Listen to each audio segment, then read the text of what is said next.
আমার ছাত্রী অবনীকে পড়াতে গিয়ে দেখলাম তার আম্মু একটা ছেলের সাথে অন্তরঙ্গ হয়ে বসে আছে। আমি তাদের দুজনকে দেখে লজ্জায় মুখ ঘুরিয়ে নিলাম। আমাকে দেখে তারা নিজেরাও নিজেদেরকে গুছিয়ে নিল। আসলে মানুষের আসল চেহারাটা বোঝা যায় না। অবনীর মা যে এরকম একটা খারাপ কাজ করতে পারে এটা কখনো আমার ভাবনায় আসেনি। তবে চাহিদার প্রয়োজনে মানুষ অনেক জঘন্য কাজও করে থাকে। নিজের থেকে বয়সে অনেক ছোট ছেলের সাথেও মানুষ প্রেমের সম্পর্ক গড়ে তুলতে পারে, সেটা আমি আজ বুঝলাম। আমি কিছু বলার আগেই অবনীর মা আমাকে বলল, অবনী তো এখনো স্কুল থেকে ফেরেনি, আর আজ তুমি এত আগেই পড়াতে আসবে সেটা বলবে না? তখন আমি বললাম, আজ মাসের শেষ তারিখ, তাই একটু আগেই পড়াতে এসেছি, টাকাটাও দরকার ছিল। তখন অবনীর মা বলল, আচ্ছা ঠিক আছে, তুমি বসো, আমি টাকা নিয়ে আসছি। কিছুক্ষণ পর অবনীর মা এসে আমার হাতে 10,000 টাকা দিয়ে বলল, ও হচ্ছে আমার খালাতো ভাই সুজন, অবনীকে ওর কথা বলার দরকার নেই, তোমাকে অগ্রিম মাসে টাকাটাও দিয়ে দিলাম। তোমার নাকি টাকার সমস্যা বলেছিলে, আজকে পড়াতে হবে না, তুমি বরং কালকে এসো। টাকাটা নিয়ে আমি চলে আসি। অবনীকে পড়াই আজ 6 মাস হতে চলল। সত্যি বলতে অবনীকে আমি টাকার জন্যই পড়াই।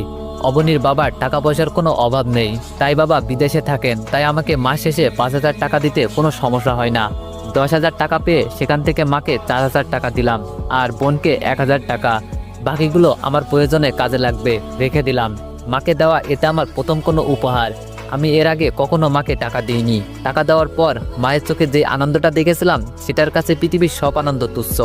1,000 টাকা পেয়ে আমার বোন এতটা খুশি হবে ভাবিনি।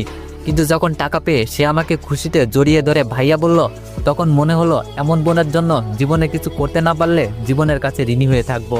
পরের দিন অবনীকে পড়াতে গিয়ে দেখলাম অবনী খুব সুন্দর করে সেজেছে। আকাশি রঙের শাড়িতে মেয়েটাকে অন্য দিনের চেয়েও আজ একটু বেশি সুন্দর লাগছে। তাই পড়ানোর সময় তার দিক থেকে কেন জানি চোখ সরাতে পারছিলাম না। আমার এমন অবস্থা দেখে অবনী বলল, স্যার আপনার কি কোনো গার্লফ্রেন্ড আছে? নিজের ছাত্রীর মুখে এমন প্রশ্ন শুনে কিছুটা আইনজীবী ফিল করলাম। তারপরেও ধমক সুরে বললাম, এসব কি প্রশ্ন অবনী? আমার গার্লফ্রেন্ড দিয়ে তুমি কি করবে? বাচ্চাদের এসব জানতে হয় না, তুমি পড়াশোনায় মনোযোগ দাও।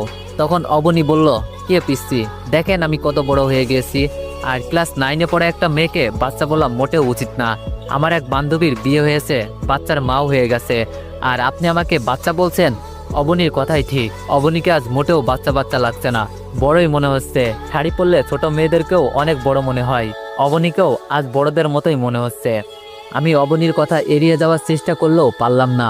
অবনী আবার জিজ্ঞেস করলো, স্যার আপনি কিন্তু বললেন না আপনার কোনো গার্লফ্রেন্ড আছে নাকি? তখন বাধ্য হয়ে বললাম, ছিল এক সময়, তবে এখন নেই। এবার খুশি তুমি?